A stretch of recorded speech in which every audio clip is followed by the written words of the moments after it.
Berjumpa kembali dengan saya, Nawang Widyasworo. Melalui materi ini, kita akan belajar geografi mengenai materi kekayaan alam Indonesia yang sangat luar biasa, yaitu keanekaragaman hayati. Siapa yang sudah pernah mendengar istilah ini? Tentu tidak asing bagi kalian, bukan? Keanekaragaman hayati ini mencakup berbagai macam flora atau yang sering disebut tumbuhan dan fauna atau yang sering disebut hewan yang hidup di biosfer ini.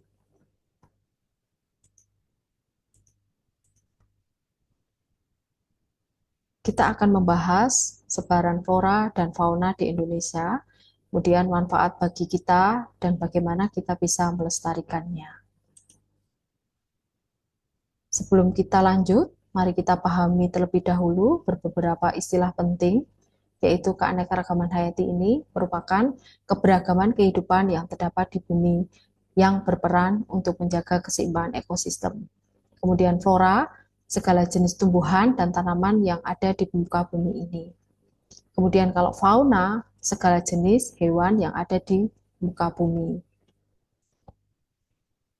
Nah, coba bayangkan bagaimana jika di bumi di dunia ini tidak ada tumbuhan atau hewan. Pasti hidup kita akan sangat sulit, bukan?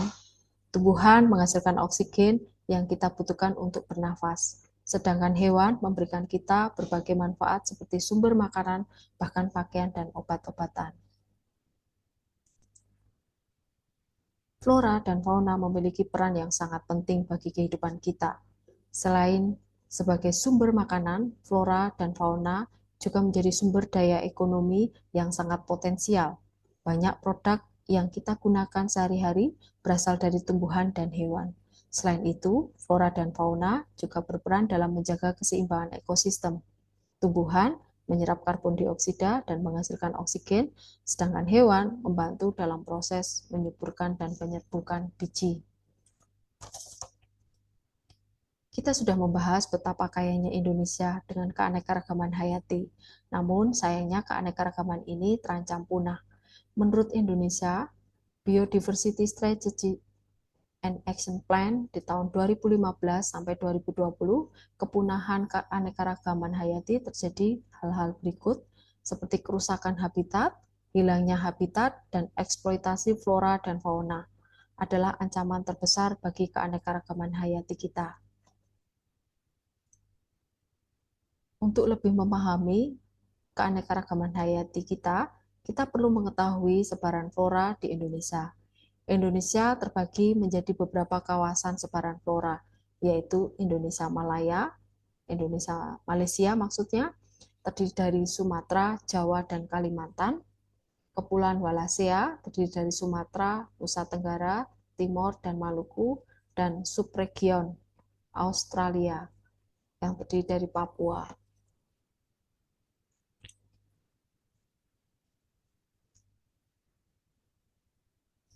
Mari kita bahas satu persatu di wilayah Sumatera dan Kalimantan.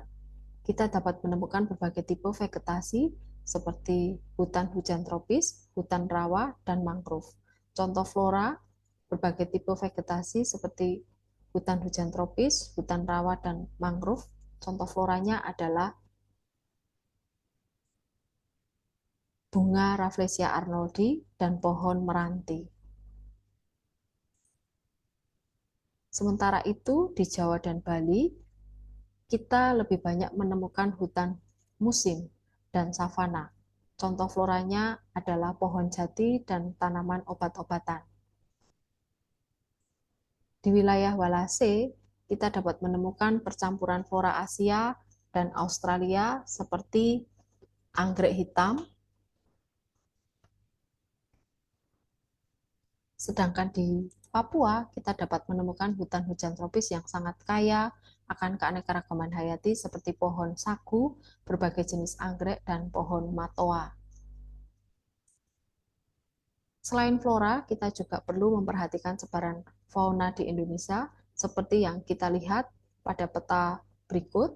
Fauna Indonesia terbagi menjadi 3 wilayah, antara lain fauna asiatis, ini terletak di Indonesia di bagian barat, kemudian fauna peralihan, ini dipisahkan oleh garis Wallacea yang disebut fauna Indonesia bagian tengah, dan fauna Australis atau fauna Indonesia bagian timur yang dipisahkan oleh garis Weber. Wilayah Asiatis didominasi oleh fauna-fauna berasal dari benua Asia, seperti harimau, gajah, orang hutan. Wilayah peralihan merupakan wilayah percampuran antara fauna Asiatis dan Australis, sehingga kita dapat menemukan hewan-hewan unik seperti komodo dan tarsisius. Sedangkan wilayah Australis didominasi oleh fauna-fauna khas Australia seperti burung cendrawasih dan kanguru. Kita sudah membahas sebaran fauna di Indonesia. Sekarang mari kita bahas faktor-faktor apa saja yang mempengaruhi sebaran fauna ini.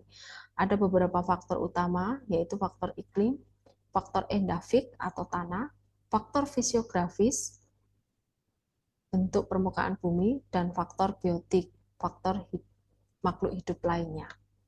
Kita akan membahas satu persatu, yakni faktor iklim. Suhu, curah hujan, dan kelembapan sangat berpengaruh terhadap jenis hewan yang dapat hidup di suatu daerah. Misalnya, hewan-hewan yang berbulu tebal cenderung hidup di daerah yang dingin. Faktor endafik, jenis tanah juga mempengaruhi jenis tumbuhan yang tumbuh, yang pada akhirnya akan mempengaruhi jenis hewan yang ada. Di tanah aluvial yang subur akan lebih banyak tanaman yang tumbuh dibandingkan dengan jenis tanah kapur. Faktor fisiografis, bentuk permukaan bumi seperti gunung, lembah, dan sungai dapat menjadi penghalang atau jalur penyebaran hewan. Faktor biotik, interaksi antara hewan dengan hewan lain, tumbuhan, dan manusia juga mempengaruhi sebaran hewan. Manusia melakukan jual beli flora dan atau fauna, ini juga akan menyebabkan faktor persebaran fauna di Indonesia. Kita telah membahas betapa kayanya Indonesia dengan flora dan fauna. Sekarang mari kita bahas manfaatnya bagi kita. Flora dan fauna tidak hanya penting untuk menjaga keseimbangan ekosistem, tetapi juga memberikan banyak manfaat bagi kesejahteraan manusia. Menjaga keseimbangan ekonomi. Hutan misalnya menyediakan kayu untuk industri dan bahan baku obat-obatan. Mengembangkan ekonomi.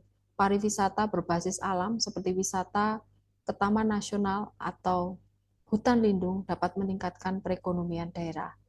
Nilai estetika, keindahan alam dengan berbagai flora dan fauna memberikan kita ketenangan dan inspirasi. Melihat pentingnya flora dan fauna, kita perlu melakukan upaya pelestarian. Menurut Indonesia Biodiversity Strategy and Action Plan di tahun 2015 sampai 2020, keanekaragaman hayati memiliki nilai guna dan non-guna. Nilai guna keanekaragaman hayati terdiri dari nilai guna langsung mencakup konsumsi dan nilai produksi, serta nilai guna tidak langsung mencakup nilai jasa lingkungan. Nilai non-guna keanekaragaman hayati terdiri dari nilai pilihan dan nilai eksistensi. Ada beberapa kegiatan yang dapat dilakukan untuk melindungi penyangga kehidupan kita.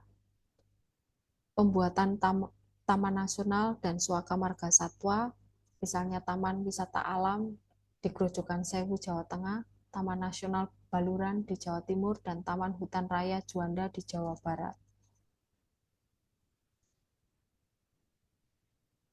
Tempat-tempat ini berfungsi sebagai habitat alami bagi flora dan fauna yang dilindungi.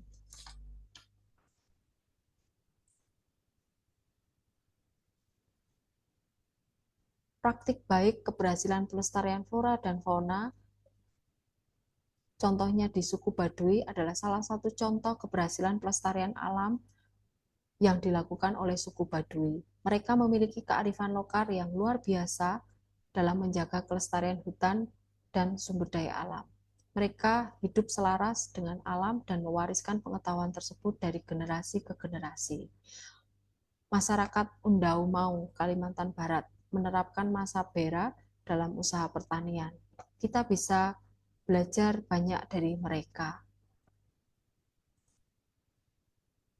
Demikian pemaparan materi mengenai keanekaragaman hayati di Indonesia. Kita telah belajar tentang kekayaan alam kita, ancaman yang dihadapinya, serta upaya pelestariannya. Sebagai generasi muda, kita memiliki peran penting dalam menjaga kelestarian alam ini. Untuk generasi mendatang, mari kita mulai dari hal kecil seperti membuang sampah pada tempatnya dan menanam pohon. Semoga bermanfaat. Sekian dan terima kasih.